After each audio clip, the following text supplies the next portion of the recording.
Are you an emerging business leader? How would you like a full-ride MBA scholarship? It's possible. The Ivy College of Business is offering a full scholarship for one standout student in the online MBA. This first Emerging Leader MBA Scholarship will be awarded to one qualified candidate who is ready to start classes in the fall of 2026. Apply by May 15th. The link is copied below. Reach your full potential with the Iowa State MBA. The Business Records News Headlines podcast is brought to you by the Ivy College of Business at Iowa State University, where world-class faculty, staff, programs, and facilities come together to deliver business education for a rapidly changing world. At Ivy, students gain more than a degree, they gain real-world experience and the confidence to lead in any industry. Welcome to the Business Record Iowa News Headlines podcast, presented by the Ivy College of Business at Iowa State University and supported by Mediacom. This is your essential weekly briefing on local business news from across the state. I'm Stacey Thompson, Senior Director of Events at VPC, here with my co-host, Business Record Editor Sarah Diehn. We're starting off with the Business Record Roundup, reviewing the top 3 stories reported by the Business Record Newsroom that you may have missed over the last week. Thanks, Stacey. Governor Kim Reynolds outlined her priorities for the 2026 legislative session during her 9th and final Condition of the State address last week. As property tax legislation is again expected to be in the spotlight, Reynolds proposed a property tax cut that would lower taxes by $3 billion over 6 years. Her proposal would limit local government's revenue growth to 2% annually. The bill does not include new construction in the revenue cap and has exceptions for debt service and school funding. She also proposed moving property assessments to every 3 years and freezing property taxes for some seniors. Reynolds' speech also covered healthcare, including investments in cancer care and rural healthcare, and the addition of nutrition guidelines for SNAP users. The city of Waukee is moving forward with projects to revitalize its downtown, including the conversion of a vacant building into a new restaurant and the construction of a new mixed-use building aiming to be a community hub. A city official said the goal is to create opportunities for more gatherings and events, as well as commercial redevelopment in Waukee's downtown triangle. The city has been working with the Iowa Economic Development Authority's Downtown Resource Center to study how to activate the area. In addition to new products, the city's plan to redesign several streets and recreate a pedestrian mall. Of the more than 400 teaching vacancies in Iowa's public school districts this school year, the most are in special education, a persistently difficult area to fill nationally and in the state. According to new data from the Iowa Department of Education, special education has 184 vacancies, followed by music, math, and general science, which mirrors national trends in teacher shortages. Teacher shortage areas are reported annually to the Federal Education Department. Because Iowa's total teacher shortage areas have been under the 5% threshold, the state can include every teaching area with at least one vacancy as a teacher shortage area. You can read all these stories in full and more news at businessrecord.com.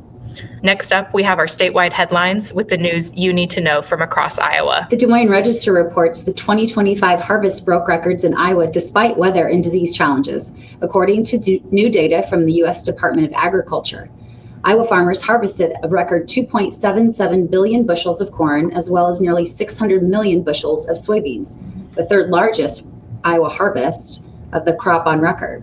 Iowa remains the number 1 U.S. corn grower and the number 2 grower of soybeans behind Illinois.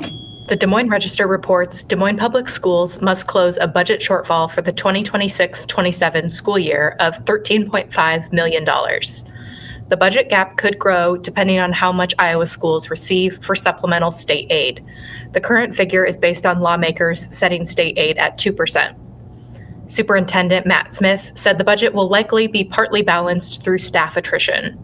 Selling the district's central office building and reducing some full-time equivalent positions in central office are another possible avenue for budget savings. Meanwhile, Smith said 4 projects under the district's Reimagining Education initiative are scheduled to start construction in 2026. Radio Iowa reports Iowa Supreme Court Chief Justice Susan Christensen asked legislators to approve a 4.3% increase in judges' pay during her Condition of the Judiciary speech last week. Christensen also proposed a plan to reduce the number of part-time magistrates working in Iowa's court system. She said magistrates work roughly 13 hours a week and less in some areas for an annual salary and benefits package of about $65,000. Christensen estimates her plan to consolidate and restructure the magistrate system would save the state at least $2.5 million a year. The Des Moines Register reports new court filings show former Des Moines Superintendent Ian Roberts will be taking a plea deal in his federal criminal case. Roberts was arrested by federal immigration officials in September for allegedly being in the U.S. illegally. Roberts was also indicted on firearms possession charges and making a false statement for employment. On January 15, the court entered an order setting a change of plea hearing, which is scheduled for tomorrow. Previous court filings had shown the parties were discussing a possible deal, but it's not clear from the order what the terms of that deal are or what charges Roberts intends to plead to. The Des Moines International Airport saw a 2.4% increase in passengers in 2025, with more than 3.25 million travelers, a new record for the facility. It was the third straight year that the airport has topped 3 million passengers, airport officials said. Also, a record 6 new routes were added for a total of 35 nonstop destinations served from Des Moines. The airport also opened its new parking garage, increasing parking capacity by 63%. The Ivy College of Business at Iowa State University is proud to introduce the Emerging Leader MBA Scholarship, a full ride opportunity designed to develop Iowa's next generation of business leaders. Full ride, full potential. Learn more and apply online at ivybusiness.iastate.edu or by clicking the link in our show description. That's our show for today, but before we go, we have a few things for you to take with you through the rest of your week. In this Friday's Business Record, look for a story delving into the demise of the penny and how financial institutions and retailers are adjusting.